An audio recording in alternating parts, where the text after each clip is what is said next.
Charles Albert Tindley was born in the middle of the 19th century. His father was free, his mother was a slave. Under the laws of the day, that meant that he was born a free man.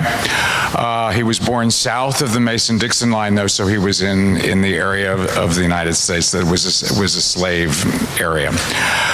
He was never educated, and he came north eventually and wound up here again in Philadelphia. And he got a job as a janitor in a church on South Broad Street. Later on, not that much later on, he hooked up with a synagogue, and they taught him how to read Hebrew.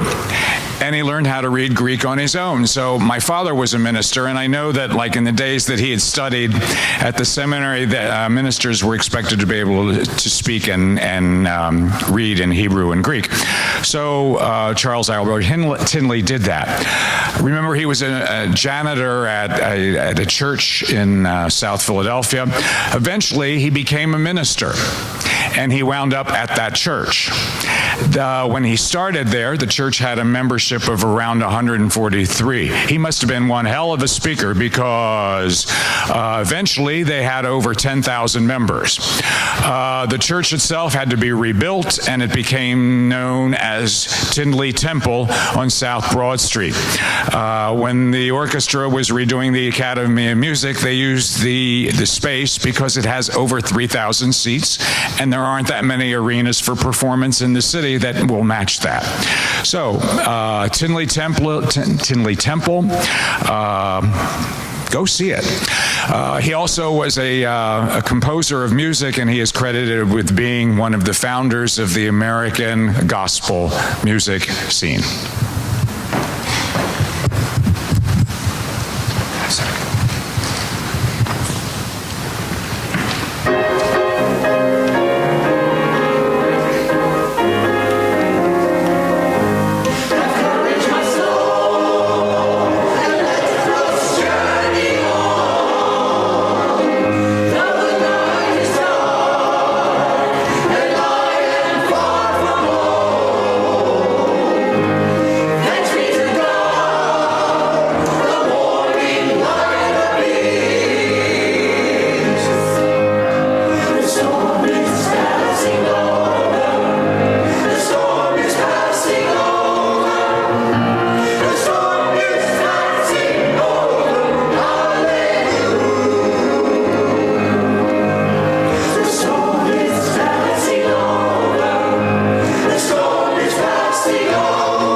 Said that a battle lost or won is easily described, understood, and appreciated. But the moral growth of a great nation requires reflection as well as observation to appreciate it. May we stay committed to observing and reflecting upon the moral growth of our nation, of our faith tradition, and of ourselves. And may we do so with abundant love, courage, and hope.